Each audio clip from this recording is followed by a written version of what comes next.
good evening to every one of you who have come here to our webinar hosted by the Sri Lanka Sustainable Energy Authority. This is Harsha Vikramasinghe speaking on behalf of the Sri Lanka Sustainable Energy Authority.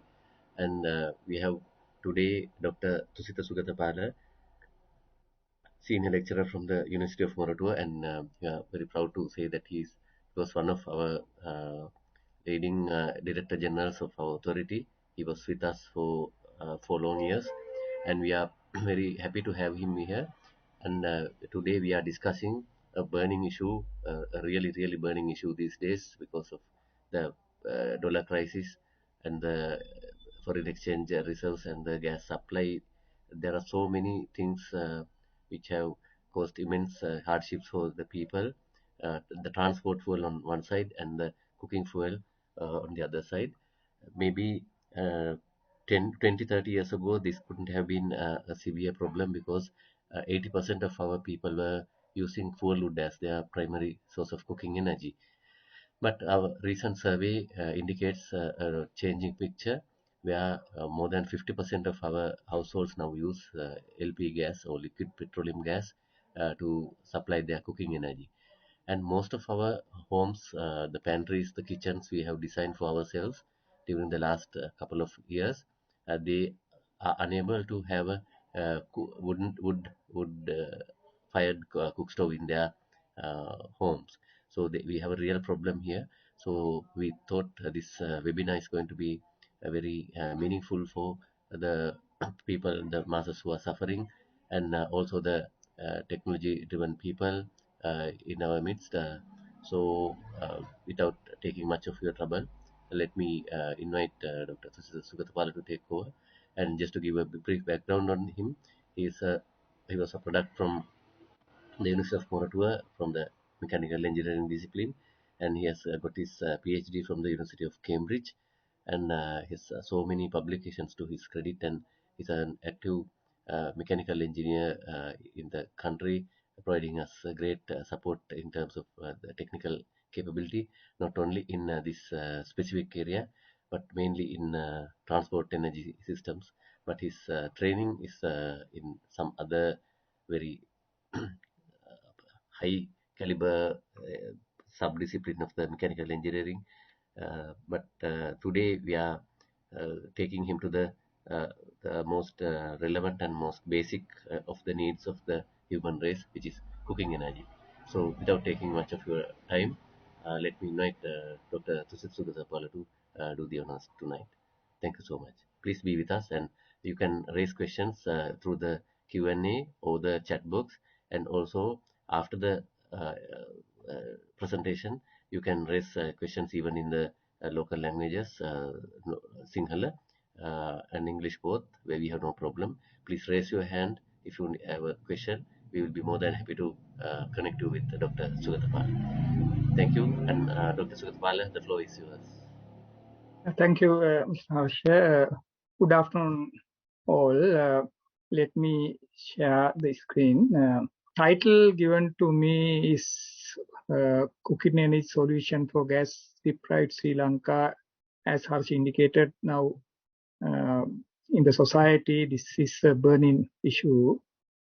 So I thought of like when I was requested to present this or rather to participate in this as a resource person, I thought of present this one in a informal way. That I bring this additional title, View Through Sustainability Lens, because this crisis we are facing is, although we feel as a sudden, in fact, when you look at the recent progressions and recent some of the challenges we have faced, this is not new, like this is not unexpected. This has been predicted in different way. So therefore I want to have the discussion in a more kind of an informal way. So in that context, I don't have formal presentation here, because the topic I would say is there's no beginning, there's no end. So therefore, my presentation also, there's no formal structure. Basically, you will not find kind of a starting point or end point. The end point will come with the timing, but this is a complex topic. So I will present in that context. So there's no formal, slides in that context. There are some discussion points. However, I will bring this talk as a story. It's a life story, of course, based on my life, but contributed by many others. Some are, I think, in fact, a part of this forum. So it's a life story I'm going to discuss, and there'll be many experts, contributors for this lifelong learning. So I want to acknowledge them without mention those contributors. First, it's basically, I think Harsh also highlighted that the cooking is part of our life. It's integrated to our lifestyle. It contributes to the life development, and also other development as activities impact upon the cooking. So presently, that what happened. Economic crisis has resulted in a social crisis, and of course, some are related to environment too. So therefore, this particular topic, basically, we are talking about for life. So cooking is a part of our behavior, our lifestyle, and so on. So therefore, you can't separate cooking and discuss alone only cooking. It should be linked to other dimensions, and especially in the context of energy, we are looking at it. But energy basically linked to many other part of our society. So therefore, cooking has to be looked at in a very broader context. Then the kitchen comes in, because we do the cooking in a kitchen, and kitchen is again a part of a home, but it's a living space. It's not just now that situation has changed, but in our livelihood, my childhood, for example, we used to stay in the kitchen during cooking because we, have the family gathering basically in the kitchen. Even I can remember that in my childhood, there's one helper, a lady, old lady. She used to tell stories. So I learned some of these Buddhist stories. Example, Magga Jataka in the kitchen. Still I can remember. So before I went to school, I learned Magga Jataka and learn beyond what we usually learn from a book. So therefore, what I want to say here is this: I think experience of most of us that cooking, the kitchen, is part of life, part of the family, and there the interaction occurs. So in that context, the topic here, of course, we talk about the present crisis and cooking, but you can't forget the integrated elements there. One aspect, say kitchen design, the impact on cooking will have effect through the kitchen design that already highlighted by Harsha. Present, house designs prevented most of us to go for different cooking options. So there's an issue there. So we have not designed our kitchen, designed our house looking at this crisis, because it was not a crisis earlier, it has become a crisis. So we have a bad design now where you can't go for other options. Then cook store. There are different types of stores, depend upon the energy source, also fuel source. But then type of store determine the performances, both technological, financial, as well as environmental. Then energy source, like Harsh indicated, now we are heavily dependent upon LPG.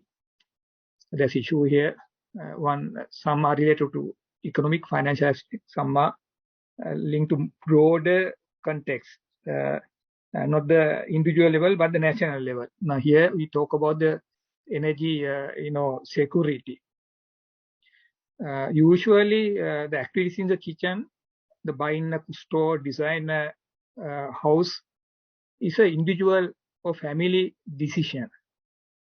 So we decide on those aspects individually for our family or individual level. But when you look at the whole picture now, you can see it's go beyond that. It's a national issue now. Mean that we have probably failed to make the correct decision by looking at the broader context of the society. The individualism has taken the key, driver for our decision making than the country or the society. Then cooking habits, eating habits also now depend, will affect the situation. So these are, lifestyles. Then there are many other aspects, but then we also have the impacts like air pollution, local as well as global level, GHG gas, high GHG emissions, and climate change. There's also a driver which will have impact on use of fossil fuel in energy usage, including cooking. And we look at all those aspects. There are many other areas. There will be, you can find some of these are related to economy, some are related to environment, for example, indoor air quality, then going into greenhouse gas emission. Then some are linked to society, the societal, maybe individual and societal aspects. Some are linked to technology. So here we are talking about different type of energy sources, type of stores. So those will define the whole problem here. So therefore, although we just talk about the cooking here, because of crisis, we have to look at those, more broader context. So now we look at this broader picture. There are two keywords I want to bring here. One is the sustainability. So we have sustainability issue, economic sustainability, environmental sustainability, societal sustainability, and so on. So sustainability become a key area for us to consider when we take a decision, even in cooking. Then some of those problems we are talking here are critical issues, and we need quick solution.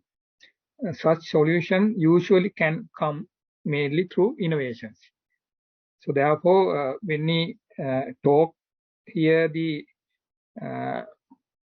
situation in cooking under limited gas supply or gas deprived nation, that has to be looked at in sustainability lens, as well as looking at innovations. You have to be creative to take action within your home and going into society at large.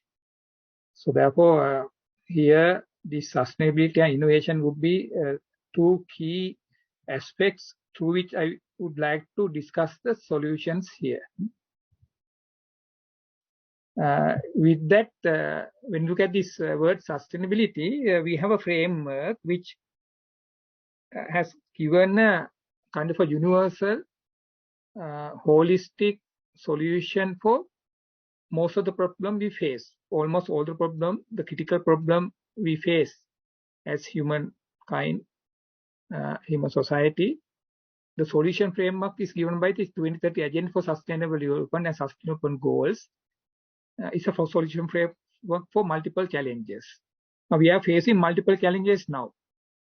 Therefore, we don't have to look into a very new novel things here. What you call frameworks is already there. 2015 it came up and it's in implementation now.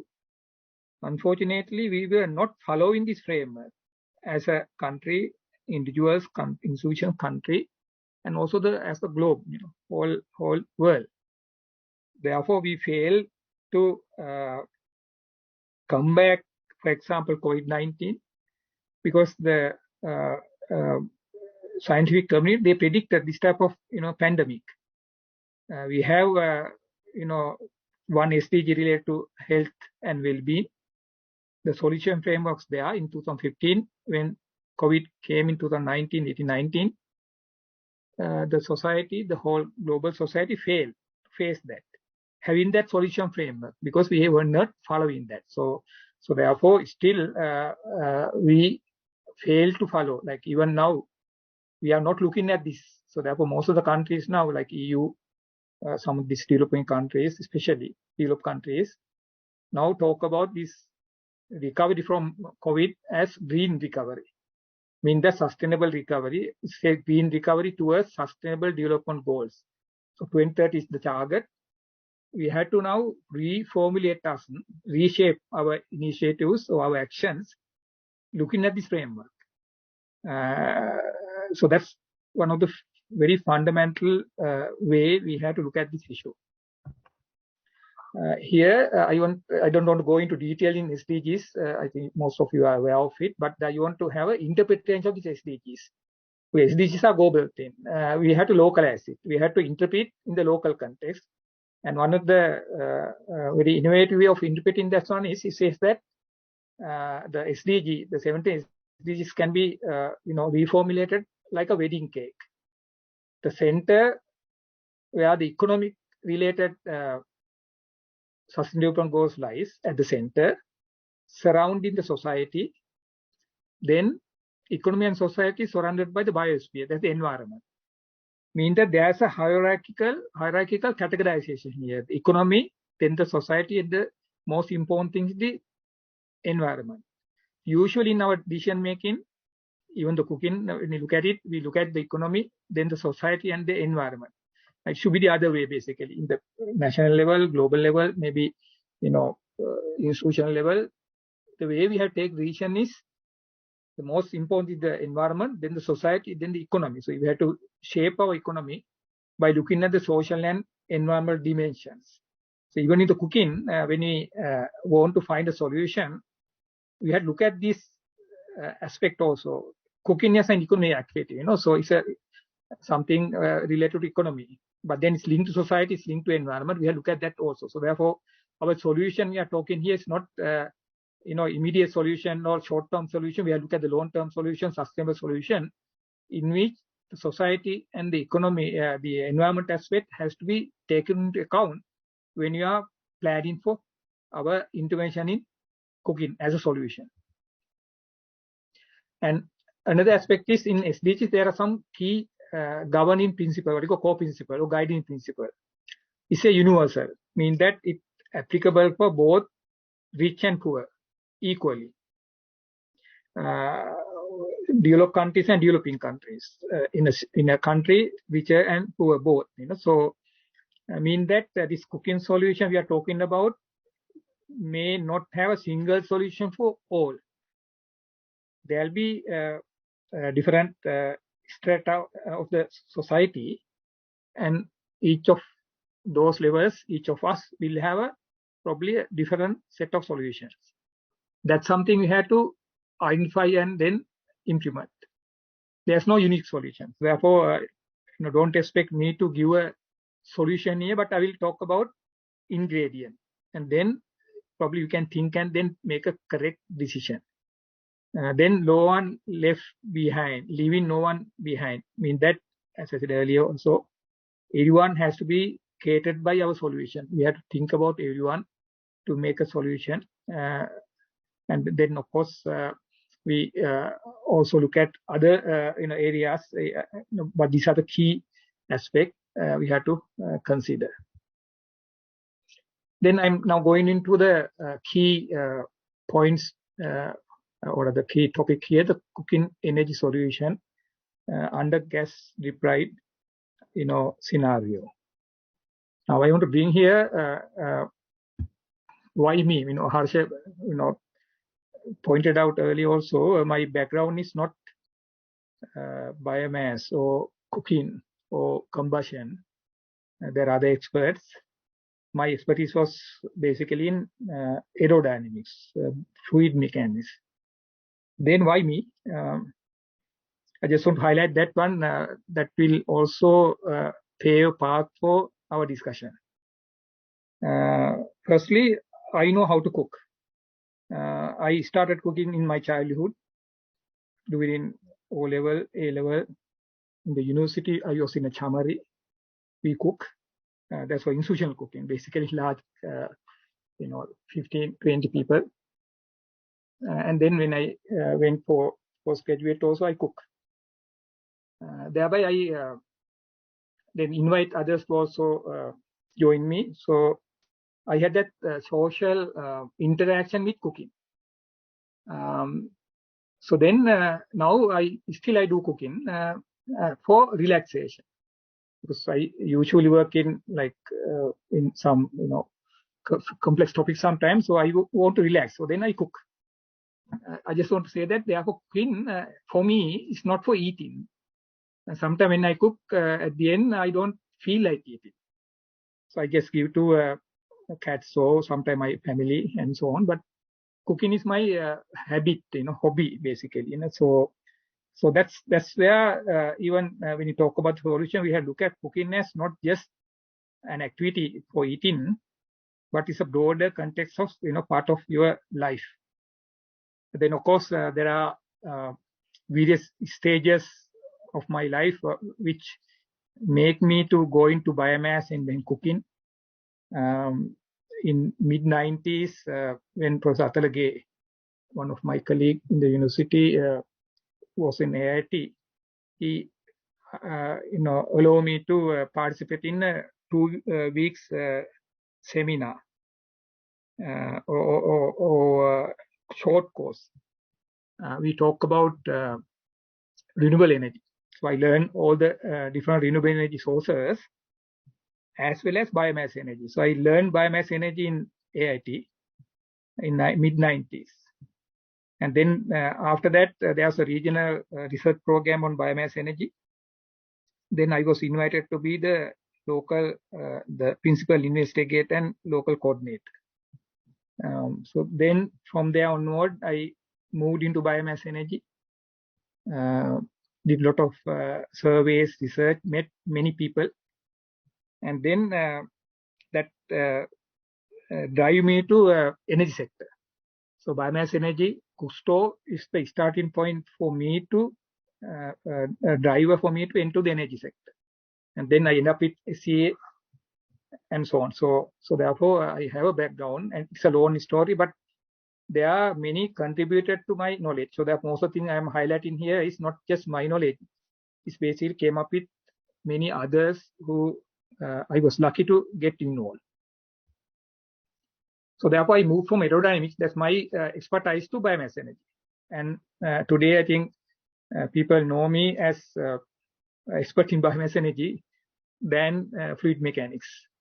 I love that, because when I came back from my postgraduate studies, I was doing high-end research on aerodynamics for publication and so on. But after 2 years, when I look back, there's nothing for the society.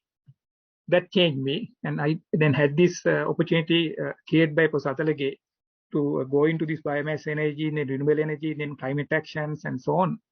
So I have changed my path. Of course, I do aerometric research and lectures, but my main involvement now are in energy, biomass energy mainly, and of course then energy management and other, then climate action and so on. So that's a long story, but then so there are a lot of benchmarks, some of which I'm going to highlight with you. So one of the project we started, I said this is a project on Asia Regional Research Program on Energy, Environment and Climate Change. What are the climate? And that was is a regional program. I was involved there. One of the highlight point there is we had a research group, many researchers. Myself, Professor Atalage and Professor Kapila Pereira, the Secretary of the Education Ministry. We did a detailed study on cook stores and look at the historical development. We analyzed different cook stores started biomass basically because historically, as Harsh indicated, it's biomass dependent. And some of this initial improved stores development commence in state sector, not because of the air pollution or environment side, but due to limited food, availability in those areas. So then there are many research, studies through international and local contribution. So there are historical development of different stores. So we analyze all those. There's a detailed research paper we publish, and IDB, then CISR, now present ITI, Nerd Center, then of course later on CB also are part of that. And you can see development of very good cook stores, which are suitable even for today. These are multi-pot stores mainly, include one. And then we have Sarvodaya store, very similar to what you call the Anagi store, which is very popular now. Then 80s, 90s, begin 90s, there are further development.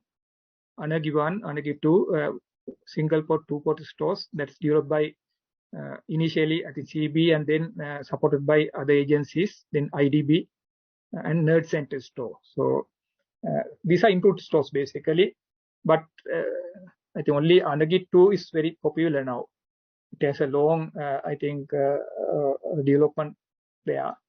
Not others. There are, I think, certain gaps which could not cater for some of the fundamental requirement for cooking. So therefore, we have very long history of cooking cook store development, but most of these are basically followed cook stores. And of course, we had these residue stores also. And we also did testing on different type of stores, the energy efficiency. This is based on what you call the water boiling test, just to see a comparison. Now, three-stone store, in fact, we have also tested the open fire, where you hold a pot above the fire. It has less than 5% efficiency. Three-stone store, which is still used domestically, 8%. Single or two-pot mud store, this is what you call Sinhala Lipa, sometimes called U-Chula, U-shaped one, around 13% roughly. Anagi 1 and 2, around 18 to 20%. Then we have charcoal store, like 30%. You can see the difference there. That's not because of the store alone, it's also because of the quality of the fuel, charcoal. Fuel wood and charcoal, there's a difference between the quality. When you got the fuel load, let's say calorific value is around maybe 12 to 15 megajoule per kilogram.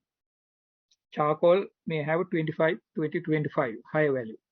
So that will make it more efficient. So therefore, still today we have different charcoal stores available. May become popular with the present crisis. So one of the options probably we can think about the better option, low pollution, high efficiency, may be suitable for urban sector, which charcoal store. Then Sarvodaya two-pot store is very similar to the Anagi store, like similar type of efficiency. Then CSI single pot store, slightly high efficiency. IDBO is very similar. Then Nerd Center store, 27%. These are theoretical efficiencies, basically in laboratory. What we found there is when it's using the by a rural in a home, it's operated by your mother or someone who's not technical.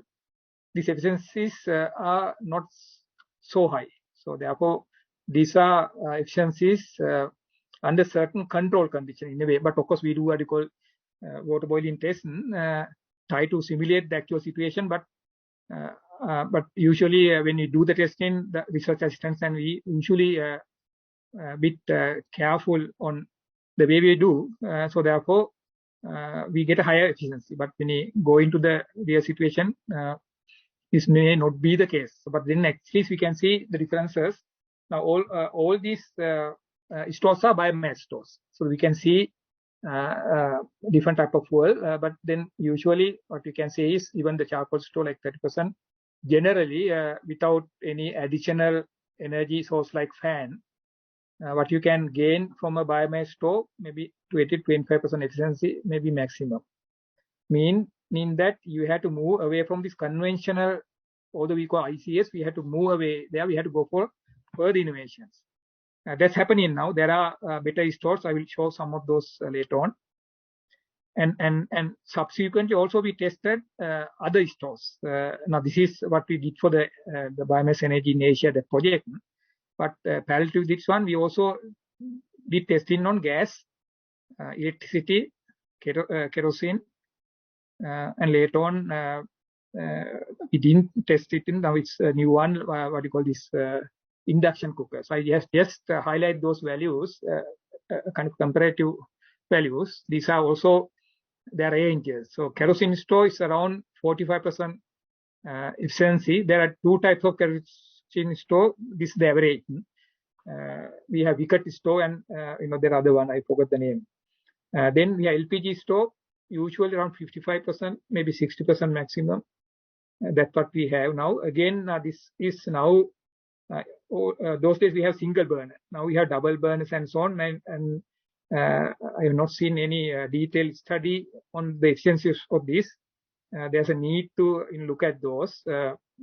We have not seen good detailed in-depth studies on cook stoves, unfortunately. Electric coil stove, we have around 70% efficiency. Then going into 75 maybe for other type of stoves, like even maybe rice cooker and other type of stoves, electric stoves can reach high value. Induction cooker is, I would say, the most efficient one today, 80 to 90% efficiency. Again, depend upon many other factors, of course, the type of pot you use and so on, and also the way you measure the energy efficiency.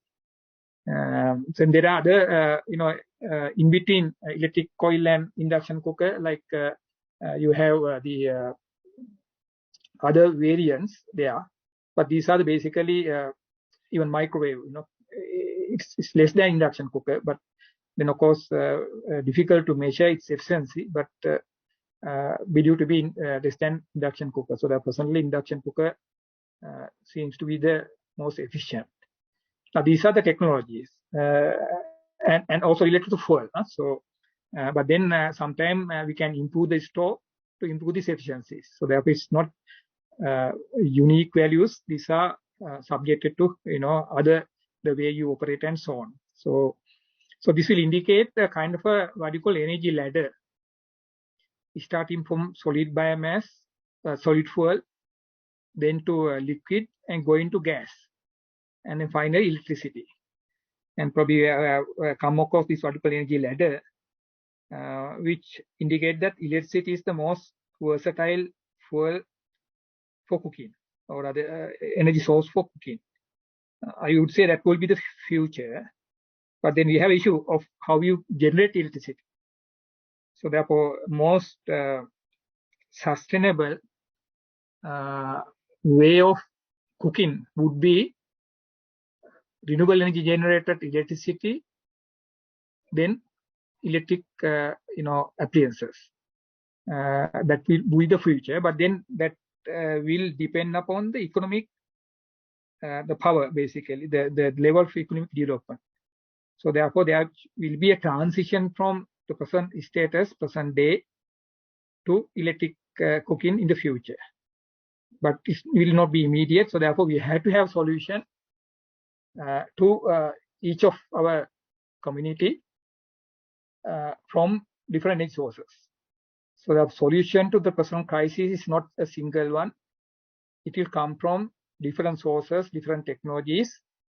And only thing is, as a country, we should have this option in place for the community, to you all, to access. So that's one of the SDGs, basically the SDG, on energy, SDG 7 on energy access is one of the important aspects, clean energy access. Therefore, we have to have the options in place. Unfortunately, as what at the beginning what Harsh indicated also, we don't have that options. Of course, we have option, but then those are not technology ready, not market ready, not accessible to the community. people are not known to that, and people have not looked at it. So therefore, there's a need from one side, the industry, the scientific community, to make those available to the community. Other side, the community should be aware of that. So that will finally provide the solution. So therefore, some of the solution we can see in this diagram basically. But then this is a broader context. So we have to look at what are the options there. So later on, I will talk some of those with some clarity. I want to bring here, again, this is my learning. I was lucky to have an association with this gentleman, Dr. A.V. Jayawardena. I want to mention him. He has basically, he paved my path to energy as well as my career. The long, many encounters through biomass as well as other aspects or other elements or different, aspects in my life which contributed by Dr. A to shape. I just want to bring one thing which is linked to this topic today. Once with a research team, we went to Dr. A's house to present one of our technology development and innovation. Technology development that's related to not cooking, is related to rubber tapping knife. We know presently we have an issue on rubber tapping. The skilled labor is not there. Next generation is not going for rubber tapping. So we have a huge impact on that. Especially we need skilled labor for to tap, cut the bark to get the latex. So this tapping knife need a skill. So we were trying to develop a design which need less skills, so that it can be used by different less skilled persons. So still I think this type of designs are happening. So when we went there, Ray look at the knife. Even he didn't look at the knife. He just asked the topic and then said a question: do you need a knife to get latex? Or he asked like, do you have to cut the bark to get the latex?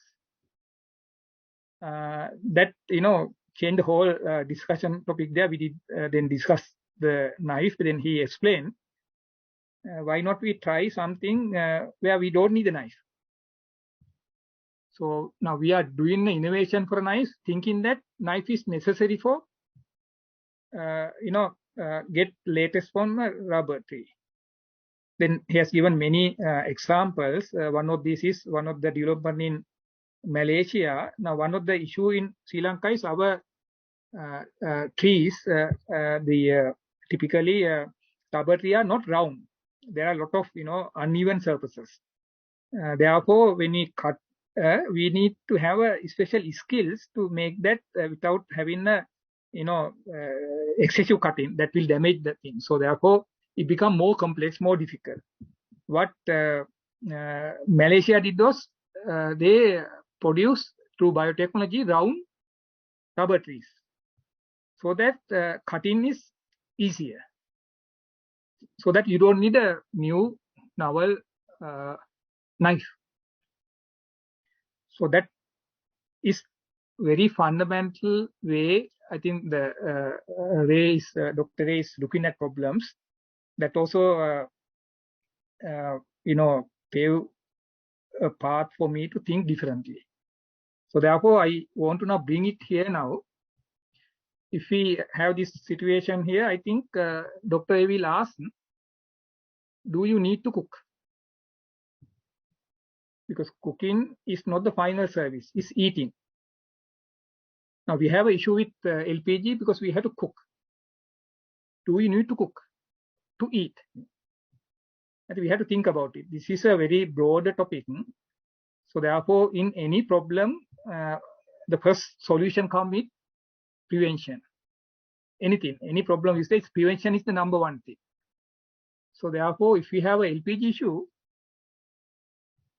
why can't you think about a case where we don't need LPG? That is, we don't need cooking, but then we eat it. That's come with the eating habit. There are, I think, even solution. I'm not going to discuss here, but one of the first solutions for the present crisis is don't cook, but then you have to eat, So think about it. So there are many solutions there. It talk about the eating habits. It talk about moving away from meat to vegetables. They then have multiple benefits there. It's a very broader topic. So this is one of the solution I'm proposing. Think about it. So maybe, or he may ask, do we need LPG to cook? That's the next level. So let's say if you it's like, let's say if we can't prevent, then we have to do something. It's like in transport is that right? Don't go, like you can connect with the virtually, like what you do here. So we don't transport. We have a communication through ICT. But then there are cases we have to move. We have to move from one point to other. So what do? We select most efficient one. So there are different modes. So therefore, we have to cook, definitely. Then, do we need LPG to cook? That's the next question, I think, will come from Dr. A. Then we have to have options. I don't think we need LPG to cook, because we have been in my childhood, in my chamari, we didn't use LPG, it's biomass. But of course, there can be negative aspect. But then, if we had this crisis, as Harsh indicated, then we are not affected in that way, because we have not prepared for that. We have an option. So therefore, the second option is we have to move into the other fuels, biomass, electricity. Again, electricity also we have issue now, because power supply is interrupted, as well as the cost. So the economic angle has come there, but then there are options. Even biomass, there are many varieties, many different fuels, many different technologies. So we have enough options to move away from LPG. But of course, I'm not saying that we have to 100% move away suddenly, because we have been, engaged with LPG. Your lifestyle is engaged with that one. It may be difficult, but not impossible. Therefore, any fuel, now usually we say that in a country, we have to have fuel diversification to have this energy security. It's a very fundamental thing. You should not depend upon single fuel. That is for a country, but now it's equally applicable for the household also. Not a single fuel. So, for example, in my case, we have a diesel vehicle and a petrol vehicle. Unfortunately, I don't have electric vehicle. Anyway, so we have a choice now, options. When diesel is not there, at least sometime petrol. Now we don't have both anyway. So then we can have cycle. So we can have that option. So that type of options should be there. So therefore, present crisis or in the future, you should have multiple choices. So diversity. So now, when you look at those things, these are innovative way of looking at it. So innovations is the key here. I just can remember that when we did this biomass energy project, we had some internal discussion. We look at different, these technologies, how it evolved. One discussion, now we were discussing these multi-pot stores, single pot to two pot, and then multi-pot. Looking at this, then one of our colleague, student, research student, asked, why not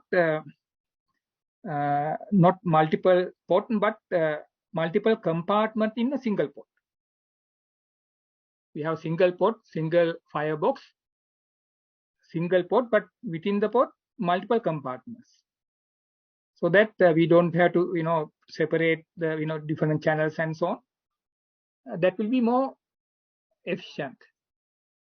So we discuss it, but we never design mid 90s or other, mid 90s, and we never thought beyond that. So, but probably I have shown later, these solutions are there. But of course, there are ways we have to manage it. But then, for a small family, that may be the best choice. Single pot, but pot has compartments to manage 2 or 3 curries and maybe even rice. So that's an innovative solution. So that type of thing. Even I can remember that one of my students, probably you are aware of him, Iresh Somaratna. When he's doing his final year project, we had with open discussion. He asked me why in toothpaste we use round. When we press it, we get it's the entry exit point is round, so therefore that die.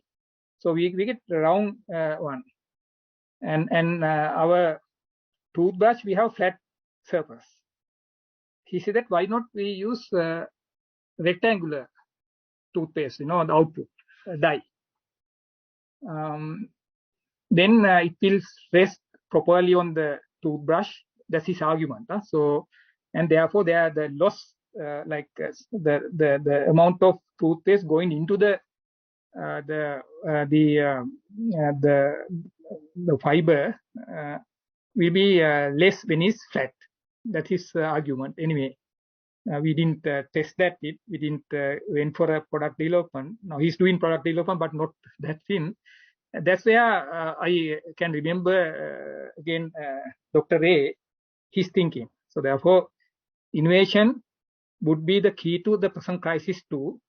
We need people like Ray to guide us. Next, I want to bring, there are many, but I want to bring Mr. Amar Sekar too. I think many of you are aware of him. Again, he's a character who changed my life too, especially in biomass energy. Learned a lot from him. Still, I'm learning from him. He bring up this, cooking through holistic eye, looking the broader context. In fact, he was talking about, although we don't use that term, he was talking about the sustainability. Look at the society, look at the environment, look at the economy, a solution for the present crisis. That's his basically thing, that change the life. That's his target. So we have to appreciate him. He's the lead, I think, researcher or the professional who contributed to the development of Anagi store. I don't know whether you are aware of this name. Anagi also came with him. Anagi is the name of a girl who was, can't remember exactly what's his role there, but then when they discussed the topic, the title for this store, I think Mr. Amarasekar proposed the name of that girl, Anagi. So it's now, become a well-known title, not only Sri Lanka, but all the globe. So I have to appreciate his contribution to cooking in Sri Lanka. Huge impact by Anagi store into the our society. So then I want to bring this energy ladder. These are arguable. These are not hard and fast rule. This will indicate the way with the development, the level of income, low to high, how people move from one source to another. Technologically, when you talk about the combustion, is the key process of generating energy for cooking. Now with the electricity is now different, but typically it's combustion. The fundamental approach is, the direction is that in the process, it will evolve from solid combustion to liquid combustion and liquid combustion to gaseous combustion. Why the gaseous combustion would be the most energy efficient and environmentally sound. So that's the way we have been moved in the energy sector, for example. Fuel wood to coal, coal to oil, oil to now moving towards gas, natural gas, LPG. Now we also talk about hydrogen. In the future, we don't talk about LPG or natural gas. We are talking about renewable hydrogen. Then that's a gaseous fuel. We can combust hydrogen. That's much better efficiency. But then, of course, we can generate electricity from hydrogen. That's through the fuel cell. So fuel cell technology would be the technology for most of the application by 2050. So therefore, even cooking, we will move from solid to liquid. We have moved, for example, kerosene to LPG, LPG to electricity. But we have crisis now, LPG, because there's a cost issue and also supply issue. But then there are other things. For example, ethanol and methanol can contribute. Is a liquid better than kerosene. Then, of course, it's not only the fuel, but also technology. Sometimes you can look at biogas also. Biogas also will come at the same level as the LPG level. It's a cleaner fuel. Biogas is methane. Natural gas is same as biogas. That's methane, but biogas contain only 65 to 7% of methane. Natural gas 99%, maybe more than 99%. So it's a higher calorific value. So therefore, biogas, unless you remove the carbon dioxide, it lies below natural gas because the calorific value is low. But biogas is a good option, but you have to have biogas digester at your home to use for cooking. So one of the options present is biogas cooking for biogas. So we can use biogas. Even we can use LPG cooker with slightly increase in the in the burner. We have to increase the diameter of the hole because the calorific value is low in biogas compared to the LPG, and also pressure is low because we don't have high pressure biogas. So therefore we have to have changes. Otherwise we have biogas stores also. So biogas is a good option for cooking, but you need a biogas digester. I will show some diagrams later. Wood, of course, solid wood, we have issue like when you use stick, the combustion is an issue. But then there are improved biomass fuel from wood to pellet, briquettes, going into charcoal. So we can move into a cleaner fuel relatively. So therefore, in the energy ladder, the worst fuel in terms of quality and efficiency is crop residue like soda, paddy ash, and even dung. Sri Lanka, we don't use that, but India, they have like because of lack of fuel wood or residues, they use cow dung cake. That's the worst because we have very high level of air pollution there. But then wood, we can improve wood. Charcoal is one thing. Also, we can improve it by like even residues. We can pellet, briquette, and can have a better fuel quality. So therefore, wood can be improved. Then that's the fuel. Then also we have the technology. Technology also can be improved. So therefore, this diagram shows the options available theoretically. But then we have to see whether in your home, in a town, country, this country, whether we have these options. So that's a decision we have to make. But many options are there. Availability in the market is a limit, of course. But for example, some of the pellet stores are available in the market with pellets. We can buy the pellets and then buy the. There's a limited supply, but then it's available in the future. I think that will come in a big way. So therefore, we have to move for cleaner fuels. You can't go back to the conventional wooden by stove, but you can move into the wooden or biomass with improved performances, better store, better fuel, both. I'll show some pictures later. Innovation. I said earlier, the cooking fuel and technology innovations will play the part for the solution. Historically, we have that type of innovation. So what we see here is energy store. Now remember that this is the liner. Now here we have cooking, but it's wrong. We have to cover this one by mud, and there are some holes for the air supply. And then what you see is only the outer side. We don't see the liners. What you see there is the liner.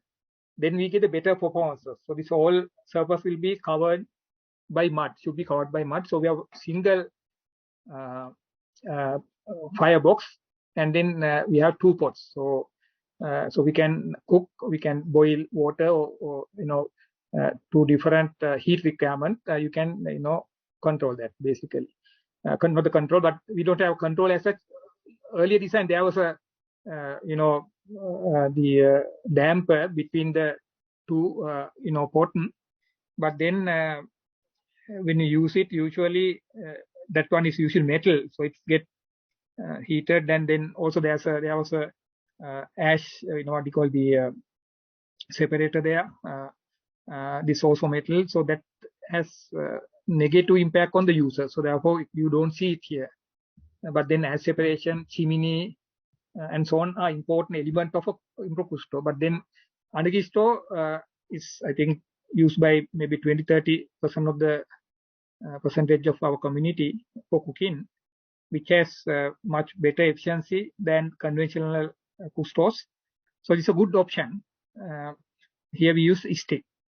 But the other options, these are some of the technologies developed by Nerd Center. Gasifier stove, Nerd, there's one a natural gas, natural draft, and then forced draft. We need a fan here, maybe electricity or by battery. So these need process for wood, basically like this glyceria, dried and chipped or cut, using these two cases. So you can't put here the logs, so we have to process it, chips or small dried part. Then this is a very good design. It's a rice cooker. You can cook 1 kilogram of rice in 45 minutes from 2 half of coconut shell. 1 coconut shell, we have 2 half, so that is sufficient to cook 1 kilogram of rice. So this rice cooked by biomass. That the biomass is basically a residue. That's the coconut shell. Then also they develop something for cooking. These are for like small businesses, like making this boiling I think honey, and this is a 3-pot tin. So there's a chimney, there's a damper, but you can use here the wood stick. So, and here there's a shading. You can move it to outdoor. This also outdoor. So likewise, there are many designs locally developed, but I won't say it's fully marketed there. These are not popular yet because people are moving into LPG, maybe city also, as a more convenient fuel. But now it's not just convenient. We had to look at other aspects. That's where the sustainability lens coming in there. We had to look at other dimensions. So therefore, these options are there locally as well as regionally, different cook stores and so on. But as a community, as a country, we are not ready to absorb this. That's unfortunate. Further, there are many other designs, local, regional. For example, move from the typical fuel wood to improved biomass like briquetting, pelleting, or charcoal making. And then there are stores for cooking. Some are local, some are regional. These are available in the market too. But again, due to the relatively low cost earlier, relatively in the sense that affordability, people moved into LPG. Now the situation is cost is also high, and then availability there's an issue. There's no choice now, so that people have to look at this one. So those are cleaner fuels than the conventional biomass. So these are options. So there are local suppliers. Now you can see even in the papers now they are promoting again. But then for last so many years, there's not much there because they were not. They didn't have business case because of the LPG. Because people went for LPG. But now we have a crisis. So therefore, charcoal pellet stores with we had to have fan and so on to have a better efficiency.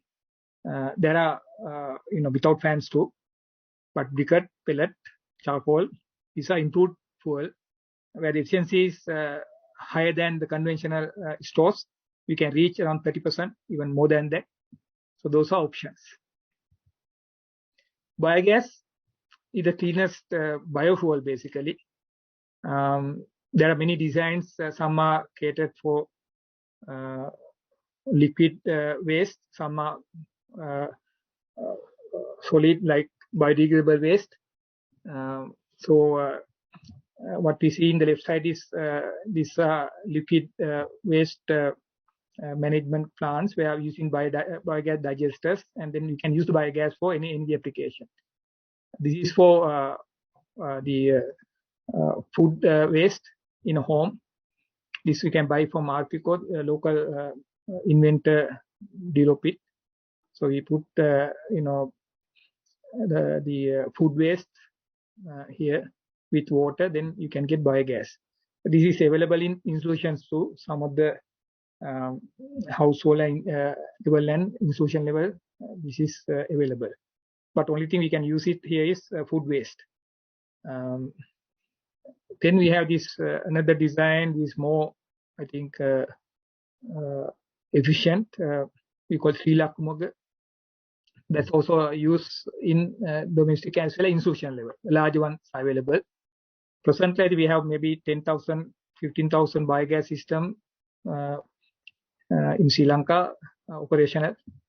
Then also there are appliances. Cooking is the major application. Then also we can use for lighting and also water boiling and so on. Other cooking appliances are available where we can use biogas for cooking as well as other energy applications. So biogas is a good fuel, but only thing we have to have a digester. And usually you can't generate 100% cooking fuel by biogas using your own waste. Usually you can probably cater for 1/3 of your energy requirement for cooking by managing with your typical waste generation. Your food waste as well as maybe vegetable and other waste, and also maybe garden waste. So typically, unless you have a farm or some additional area, you can't get 100% energy from biogas from your own waste. Otherwise, you have to collect from others. That's not usually practiced in Sri Lanka, though it's available in India like that. They do that. But here, usually you manage your own waste. Then probably you can reduce 30% or 50% of energy usage or LPG usage by biogas system through your own waste. So biogas is a good option. Finally, I want to also talk about this pot design.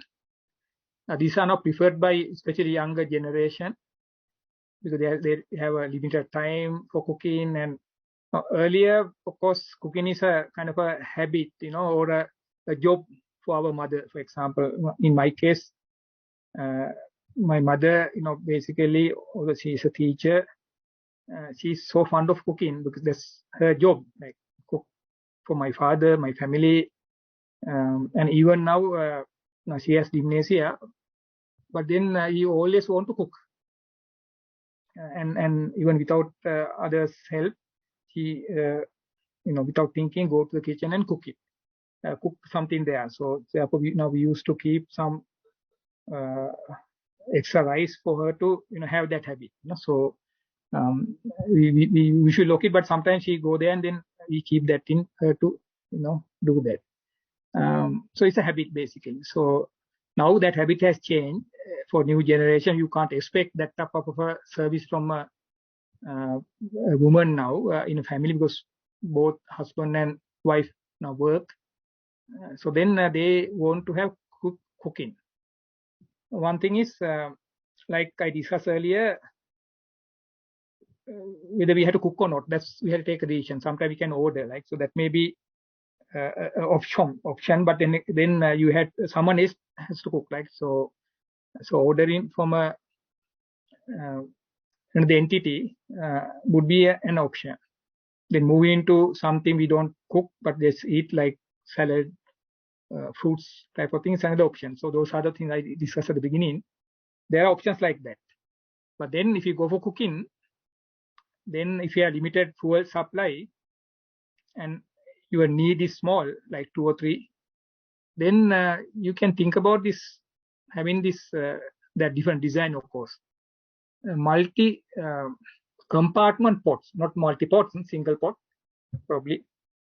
Then cook simultaneously. So that's more energy efficient, I think.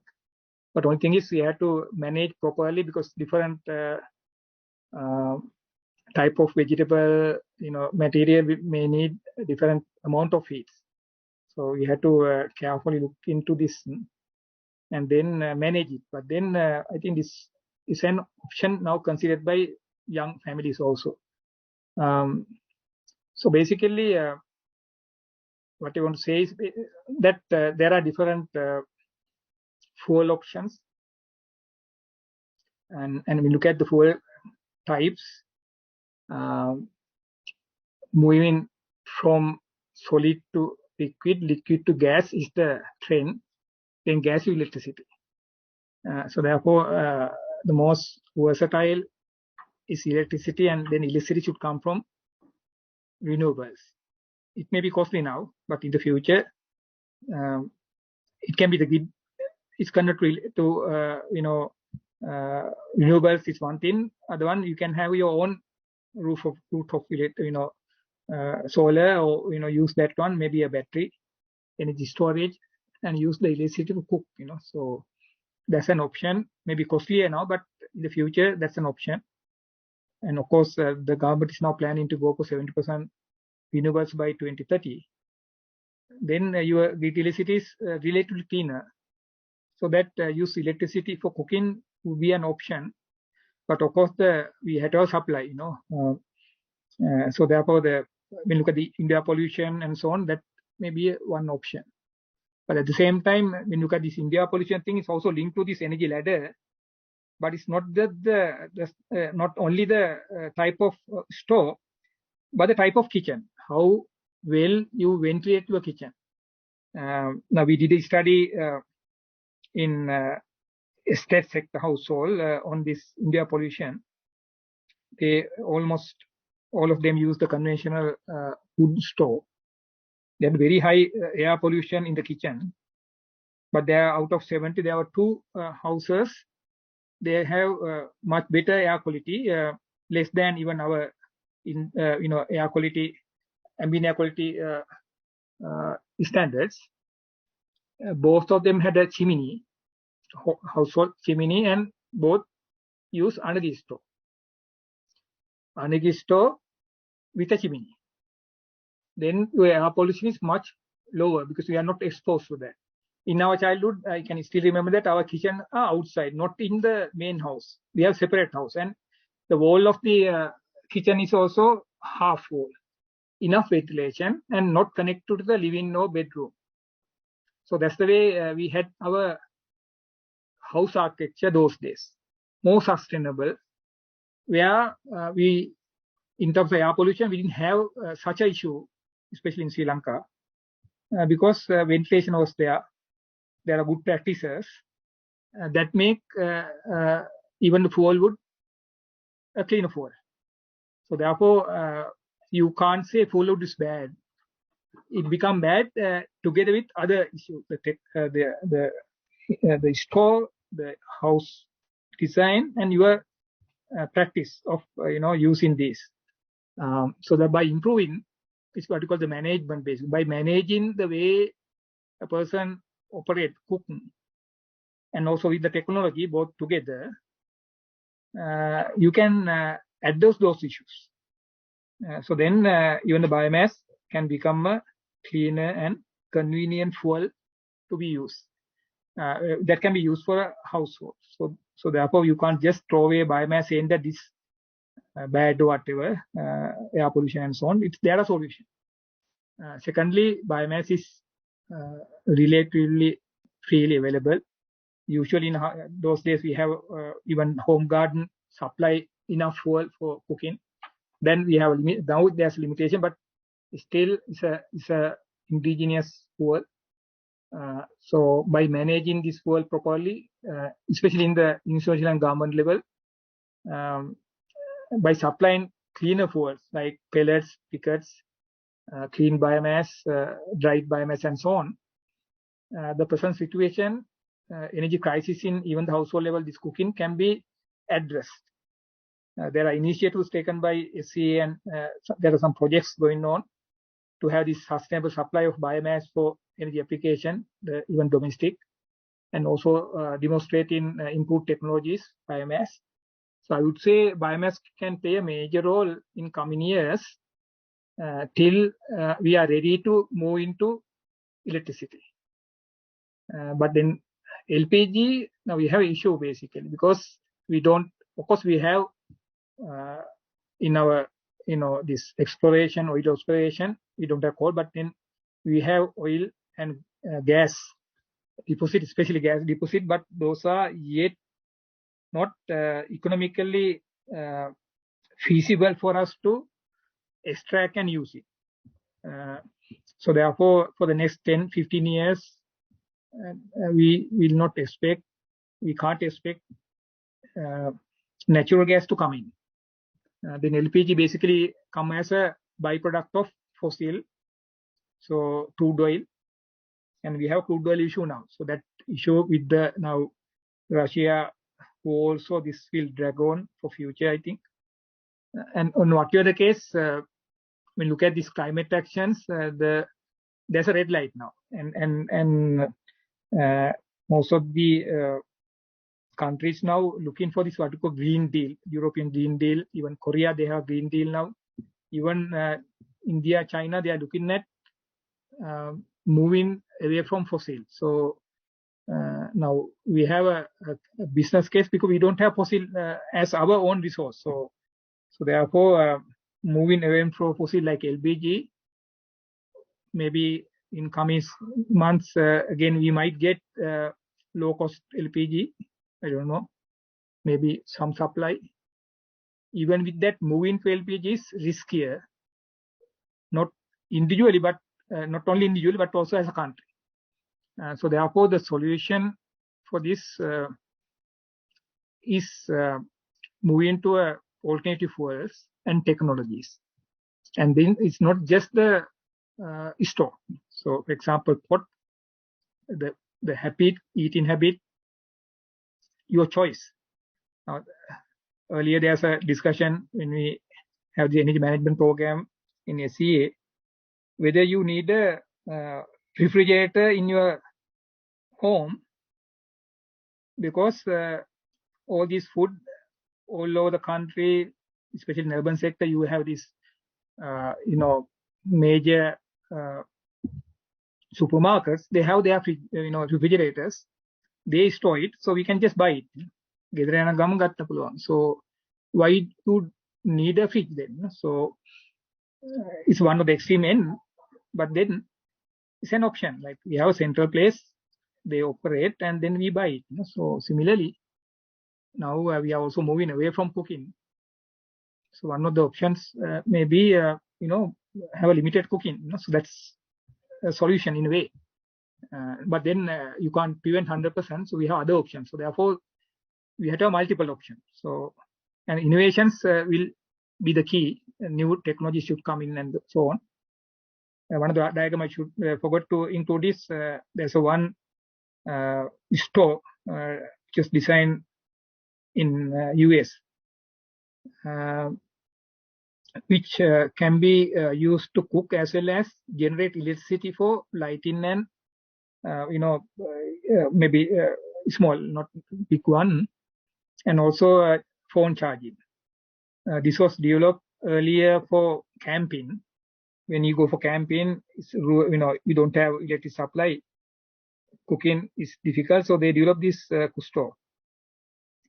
While cooking, there's a special material, thermoelectric material, which the innovation is there. Generate electricity. That electricity can light a LED lamp, bulb, and also phone charger. Then later on, its development, they have look at improved conversion, and now it's promoted as a gusto in even developing countries like Africa. So that type of innovations should come in to cater for this crisis. So therefore, the solution come with your house design, your cooking habit, selection of appropriate, fuel and technologies, spot everything, and make the choice to face this crisis. I think I will stop here and open for discussion for further, I think, deliberations. Thank you. Thank you, Dr. Sugatapala, for that very interesting presentation. Uh, and some of our members may be really keen to understand whether to get the the ball rolling. I just would like to know what is your opinion on people moving onto electric cooking using induction cookers or even other cooking devices because there's Yeah. no LP gas freely available in the Yes. country. Yeah. What will happen? Yeah, I think that's the best option if you have, because it's costly. I think presently this induction cooker initial cost is high. If we can afford for that, that's the best option, I would say. But we have to buy the pot also to suit with that. If it's affordable, going for electric cooking, even I think before this crisis, I think with the it depends upon your electricity bill also, like which tier you are in. So therefore, I would say like if your electricity bill like less than you need 10 to 15 rupees level, this is more economical. But now with the personal crisis, I think even that you even at a higher cost, you can go for that. So yeah, so I think even for future electric, I said electric is the best fuel. The best technology is induction cooker is available. I think now is small level also. Going for induction cooker and use electricity is a good option. I think the best option probably for affordable the committee in the society. Thank you. Yes. But unfortunately, I think even though it is the best option for the household, what will happen to the national electricity grid system, the demand, increase of demand and all that, isn't that going to be a major Yeah, problem? sure. That's where we had to balance between individual choice and the the society thing. No, so yeah, even that is also very same thing we discuss in transport too. When you go for electrification, are we ready? No, so now, although we have 100% energy electricity access, the supply is an issue, right? So and also grid quality also issue in rural areas. So therefore, it's not a single decision by the individuals. Then the government should look at it and then uh, act on that. So therefore, in the future, with this electrification of transport, electric vehicles, as well as moving away from domestic level, especially that we'll have that. So um, it's depend up. It's a decision. Like one is the individual decision, other one is for the society. So. But as an individual, if you want to face this crisis, immediately, one of the option would be because you have to cook, and then one of the option is that. So then, as you said, there's issue like if everyone goes to cooking for that one, then there's a huge increase in the demand. So that's something the government also has to look into. Okay, thank you, Dr. Sutwala. And there's one request by Mr. Namis Musafa. For completion's sake, please state your opinion on the solar cooking, if that Yeah. is possible Yes. in our Yeah. country. Right. There are some earlier studies, institution level and so on. What I think is, it's the flexibility, like the of such a device is, we have very, limited, what do you call the flexibility basically, because if there's a cloud, the storage is difficult. So that's why if we can generate electricity from a panel and then going for that storage and so on would be more versatile and so on. Technically possible, but the studies, even institution level, studies shows that it was not very attractive. Not because of the cost alone.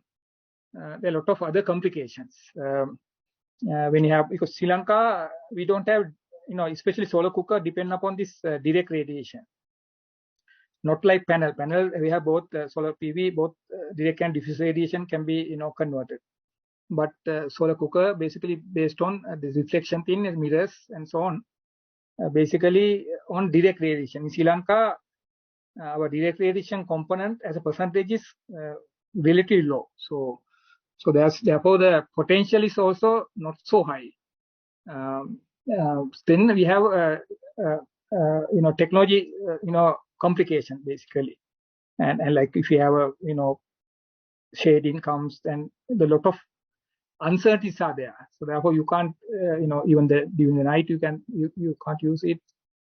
So there can be very limited thing. Even there are some projects when I was in SCA, there's some Indian company came and then studied on using for institution level, because they in India they use it in some areas, maybe high radiation and lack of other fuel. So technically yes, but I don't think it's a good option for cooking. But of course, like air drying, other industrial application, maybe drying of products, that level yes, but not, in my opinion, not for cooking. Maybe water boiling, maybe some possibility may be there, but then not 100%, but preheating type of thing, but not beyond that. So my opinion is, yeah, solar cooking will not be an option for some crisis. Okay, thank you, Doctor. And one other question from Ravini asking whether bulk cooking is going to be an option. She may be Mm, referring to institutional yeah, cooking. Individually, yeah. we don't cook, but purchase Mm. food probably. Right. So that's why I said, like, that's something you have to take a decision. Like, even in a way, when you order from a eat house or some, institution, that's what you do, right? So someone else cook for you, but definitely in a hostel, maybe a hospital, that's what happened, like, basically. And then there's uh, in a business case there, basically. You can even have in a hospital, for example, you can even, they also use biogas, then some biomass boilers, all are there. So basically, and in such a system, that is maybe more beneficial. But then when in a, let's say, in a household, maybe in a how to do that, so it may be what we do now, no, basically we order, right, so from outside. So uh, like when we go to the office also, we buy a rice packet, so that someone else cook for us, that's what we do. So therefore, when we go home, you can order a rice packet, so something like that. So that usually when you have central place, it's more efficient. No, so that's but then there are limitations there, depending upon your location, your eating habits, because you have to go for some common recipe. It's not your recipe basically. So someone cook for general mass, you have to go for by that. So it's a social issue. But then I think most of the time now, very the new generation, they usually order, right? So it's happening, I think, already in a way. Thank you. Okay, Mr. Vonal Herat is asking, what is the best way to design efficient chimney for wood stove with lowest air pollution? Is there a guideline or something like that? Probably. Yeah, usually there are guidelines like FAO. I can remember even when we do these studies like 20 years back, there were guidelines. How to the height and so on. But the basic concept is then, of course, you have a damper to control, because your cooking is not continuous. But the key point is basically when you have chimney, that chimney outlet should be guided outside the home, the room. If it is inside, then there's no point. Like it's come out and then pollute the environment, the indoor. So therefore, chimney. The one thing is, even without chimney in the chimney in the kusto alone. But then in the kitchen we have chimney. So then you place the kusto under the chimney. Then of course we have the pollution there. But then sometimes we have issue now when you have nearby houses. That chimney smoke going to the other house, there are complaints. So then we have to, when you have a, high level of emissions there basically. So there are two things. One thing, you have a chimney in the cook store. There are cook stores with chimney, but then that chimney should be diverted to the outside the room. So we have to have a channel to go out. Secondly, you don't need a chimney to the like necessarily. It's not necessary to have a chimney in the kusto, but you place the kusto in the room with a chimney. Like that's what we usually have in conventional kitchen. We have a chimney always. So then now the performance of the the kusto will not depend upon that chimney design. The chimney design basically goes with not the kitchen design, but basically it's the house design basically. So we have to have some opening to allow there's no very high level of smoke. But when you have a chimney in the kusto, you have to design it to suit the kusto features. So then usually chimney comes with a damper, so that depend upon the amount of heat you require, you can open and close the chimney to control the combustion. But chimney will have a draft which will affect the combustion. But usually in improved kusto, in globally, it says that without a chimney, they don't say it's an improved kusto because they don't look at the household, they do kitchen, they look at the item alone, the kusto alone. So therefore, without a chimney, they don't consider it as a improved kusto. To have improved kusto, there are the few essential requirements. We have to have a chimney, and also you have to have this ash, what you call the I forgot the name, this ash separator, that mesh we have like to place the food so that ash is separated. So that are two requirements for a improved kusto: to remove the ash, to allow the gas to escape. Chimney and the mesh, wire mesh in the combustion box. But in Sri Lanka now, energy store we consider improved kusto because we say that the energy store has to be placed in a kitchen with a chimney. I said that earlier. We did testing in this like this state sector to household with a good air quality level. They had an energy store. It's not just energy, but then they had the chimney also. Just having energy store is efficient, but then because of fossil, the solid combustion, there are emissions. So if you allow the energy store to, in a enclosed house, environment, you get high into issue. So therefore, energy become cleaner, not only with the energy, but also with the architecture of the kitchen. Therefore, in fact, Mr. Amarsekara was working more on that also, the kitchen environment. Design the kitchen. They have a model kitchen in their facility also in idea that it can be. Because just energy will not, of course, improve the efficiency, but then air pollution we have to tackle with the kitchen and also the behavior, like, how much the exposure level also by placing the kitchen in items like, different, utility, utensils, in an ordered way, you can limit, reduce the time spent in the kitchen. So therefore, this kitchen improvement talk about not only the architecture but also the behavior of the cooking person. So that the way we arrange it, it's an architectural design, not only the house plan, but also the way you place the other items. So that of a broader context. That's why it's sustainable, lens. Basically, looking at broader context, then it's become clean. So therefore, chimney in a way is a essential item, not necessarily in the store, because we can have chimney in the kitchen.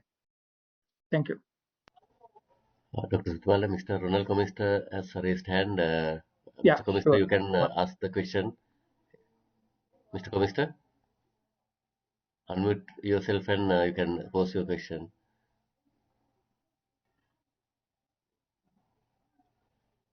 Mr. Commister? Okay. In his silence, we will move on to the other questions. There are several posted in the Q&A box. Roshani Costa from the Nerd Center, she's asking, is it okay to compare efficiency of biomass with electricity when cooking? Because when producing electricity, there is a big conversion loss. So, Master, can I intervene? yes, Mr. Kovista is back. I'm sorry, I accidentally raised my hand. I'm just listening only. Thank you very much. Okay, thank you. Yes, yeah. So it's like it's what we show there is efficiency of store. By water boil testing. So therefore, the life cycle is a bit different. So we had look at then, so therefore, in that analysis, what the input is basically to what you get to your household. It can be fuel wood, it can be electricity. Now, if that fuel would come from far away from a lorry, then we have to consider energy content for transport. We don't look at it. If that fuel would come from your own household, then of course the transport is not there and so on. So therefore, these are very variable. So therefore, what we discuss in that table, the efficiency thing is only for input output. Input is something into your doorstep. Output is what you get as a cooking. So that's the boundary. So therefore, the boundary you can go into even life cycle stages. The situation will be changed. So even the electricity can come from different sources. It can come from renewables. It can come from coal power plant and so on. The overall efficiency. So the efficiency then we have to take from based on the input to the coal power plant, the coal, calorific value there. So then of course the efficiency will be lower. So that particular diagram is not really to compare, different options. It just indicate that what happening in your store. Now, when you look at that, now when you look at the efficiency, other side, now let's say we have biomass, 20% efficiency. What happened to that other 80? Other 80 has lost as heat. So then electricity, let's say 80%, we only get 20% loss as heat. Just an argument. So therefore, there's an effect on that also. In biomass, unless you need heat, like central, like for example, state sector, they need it for indoor heating. But if you have in, let's say, urban sector, you don't need that heat because you are not using it. So that's a burden for you, right? So then like there may be many other aspects when you talk about the broader context. So therefore, this efficiency alone will not say what's the good option. So therefore, the efficiency will, for example, within a certain fuel categories, biomass, we can compare ICS versus the input one, the one. Electricity coil versus induction cooker. So both are the same. So that's why we can compare. So otherwise, as you said also, that values saying that biomass is 25% and electricity is 70%. We are not saying we have to go for electricity. What you said is biomass. There are options. We can go for that one by looking at the air pollution aspect. Other thing, biomass is an option for this crisis. Yes. So therefore, that particular is just a one indicator, not the sustainability assessment. Sustainability assessment is broad. Even we have to look at the the what you call the energy security. We are depending on imported fuel and then local fuel. So then there's advantage for biomass. So when you do that type of analysis, it's called sustainability assessment of technology. biomass can come as a maybe the most appropriate technology of Sri Lanka. Someone has to do that analysis. We have done such analysis, but not the today's context, but earlier. But then biomass come as a one of the options for most of the people, because for them that's the option they have. Like the 50% of our community does not use LPG, right?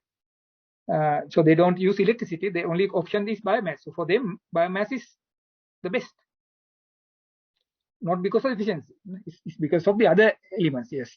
So therefore, this efficiency table is not to compare, different options. So that's it's only one indicator, but there are many other indicators that defines the choice. Thank you.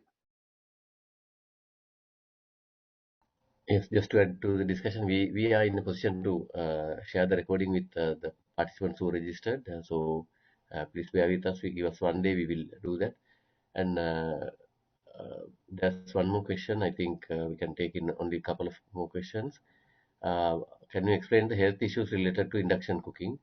What about pot construction material, aluminium, stainless steel, etc.?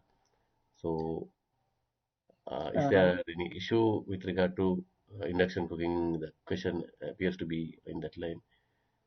yeah, some people talk about this electromagnetic and so on. I don't think situation like this, but then we did this not for induction cooker, but then when we did the air pollution study in LPG, we got high, significant amount of PM, particulate matter. But usually LPG, you can't have particulate matter. So then we did the analysis and so we noticed that this pollutant particle matter coming not from the combustion, but the pot, the pot we use and the way like mix and so on. There are other elements we use. So therefore, there are emission from the not the combustion, but the stove, the burner, the material. So therefore, that can have an impact. Unfortunately, we don't have equipment or whatever, even regulations to control that. It's go unnoticedly. So therefore, there can be even heavy metals coming out of different, processes, not only cooking, this even common for even India quality issues. When we did a study on India quality in rural and urban, rural sector, we see there are more India quality coming from cooking. Urban sector, the more India quality coming from other activities like, mosquito coil and then outdoor air quality infiltration. And both cases, air quality is above the air pollution is pollution consideration above the ambient air quality standards. So both violates for two different reasons. So therefore, when you look at the air pollution, it's much more complex than just combustion, I think. So therefore, but then we have new material. Usually, another point would be like evaporation type of thing, the paints and so on. So therefore, there can be, but it's not just because of this induction process. It's because of the material we use and so on. It is common for other things also. Even biomass, if you use a metal, there can be pollution coming from that component. But unfortunately, the information on those are very limited. But as a technology, I don't think there's a major issue there, basically, with induction cooking process. Okay, thank you, Doctor. And one thing I wanted to add to this discussion, if you compare LP gas cooking with induction cooking, you have to redo the calculations and see for a family of four, we have done the basic Mm. estimate. For a Mm. family of four, to cook the required meals, there will be a minimum increase of about 100 units of electricity into your bill. So it Mm. is going to jump into the highest Yeah. category. Yeah. Mm. So it will be quite expensive. And Mm. if it is uh, just plain electric cooking without the induction, the efficiency gain, hot plate type cooking, there will be about 160 electricity units Mm. adding into the electricity bill. So when we compared this with the LP gas pricing, we found out that the break-even point, LP gas will have to come to a price at around 4,800 rupees with the current electricity prices. But Mm-mm. the good news is the electricity prices are also going to increase, so the break even will be we will reach much earlier. Mm. And So also maybe Harsha, using solar panel, I don't know, that is another option probably, so that you can then reduce your bill to the lower category, like lower consumer yes, tariff, right? So yes, but still during the nighttime cooking, the burden yeah, will be on the national grid. That you right, can't that escape. definitely, yes, yeah.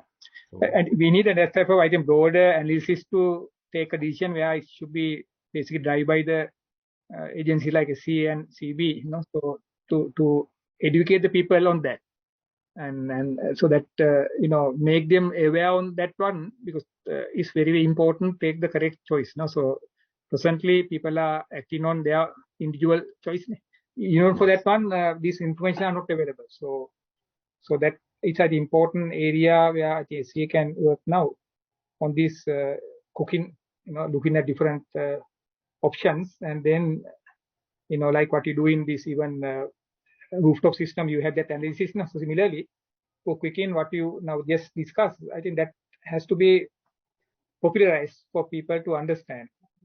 But there are cases, I think, sometime back, where there are cases where going for electricity is cheaper, but then that will have impact on the grid. Therefore, no one is talking about it, because if people knew that it's cheaper, that will have major impact on the grid, right? So everyone is going to cook by electricity.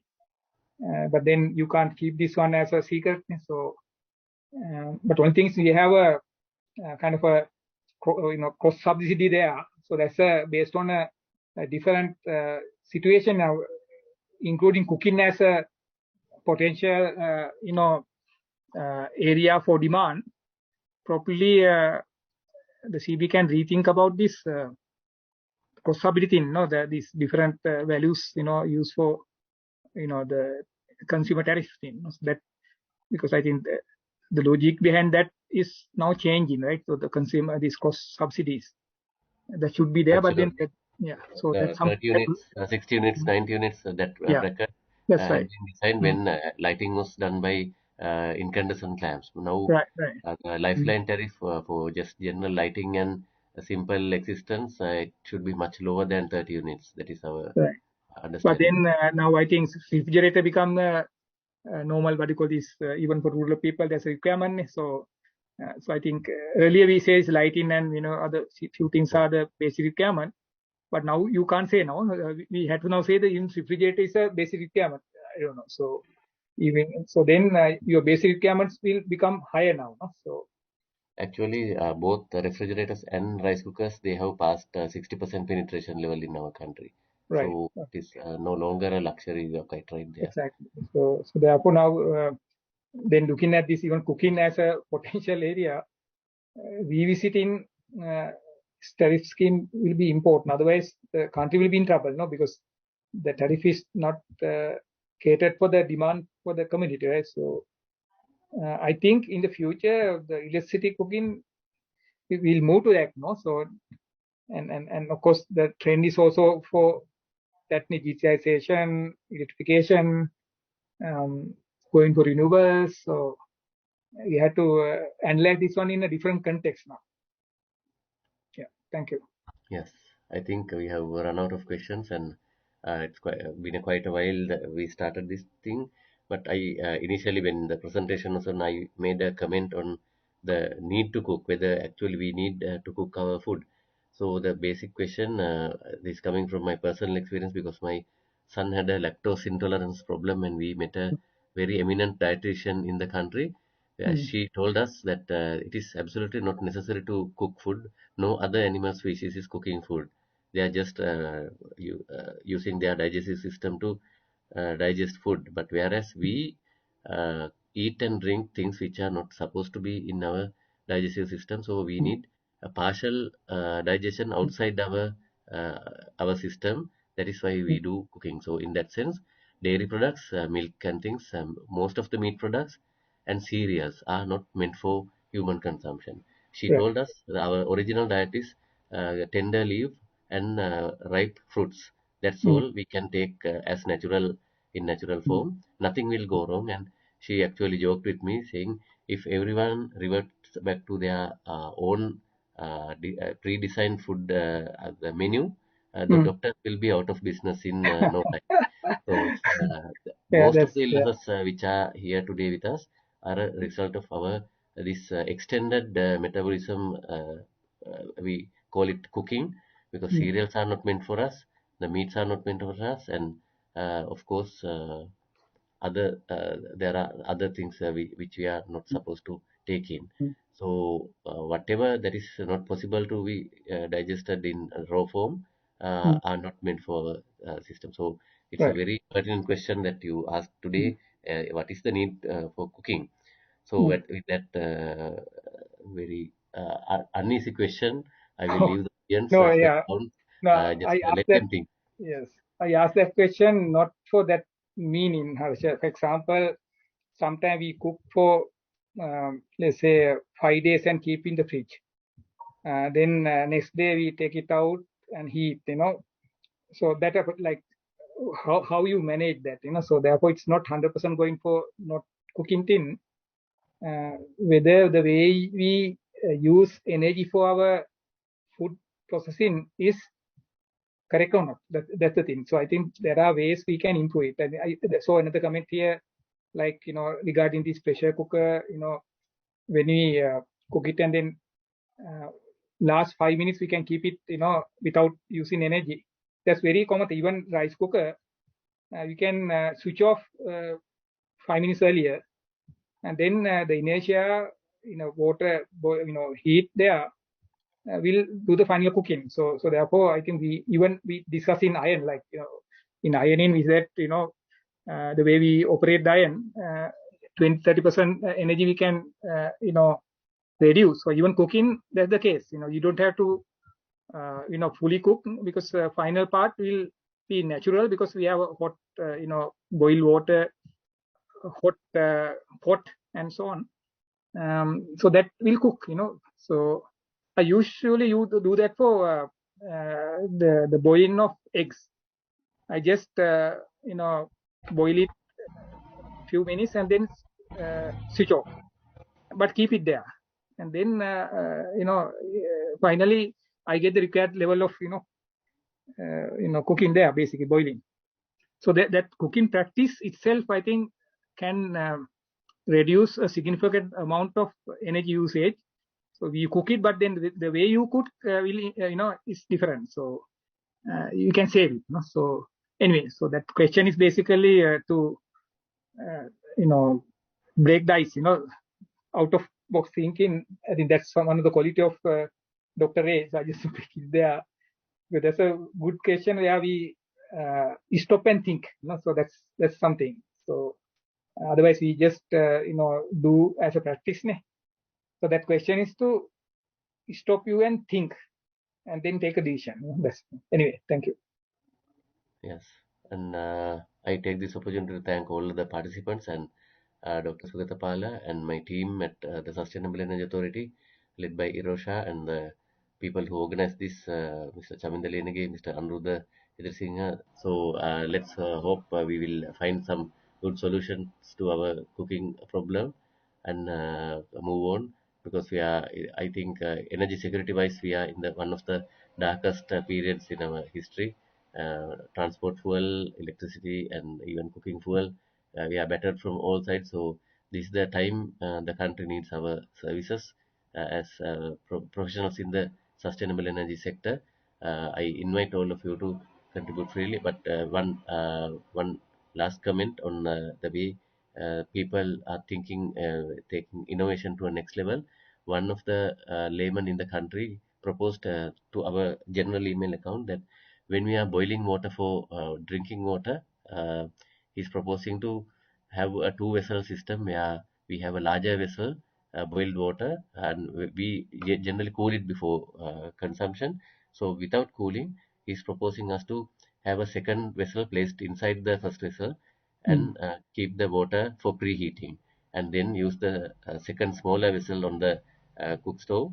So mm, you save a lot of energy recovered from the already boiled water. So mm, that kind of thinking, I think it had been in our traditional wisdom, the koraha and the nambilia, the mm, use of which will enhance the quality of the rice being cooked. There are many ways people are thinking. mm, Actually, the necessity is the mother of all inventions, they say. So, in these difficult times, let's move on and try to figure out a way out of this present crisis. So, we will live for another day to uh, make our country a better place. Thank you, everyone, and thank you, Dr. Sugatapala, for being with us. yeah, Uh, thank you. You also. Thank you. and good night for all of you.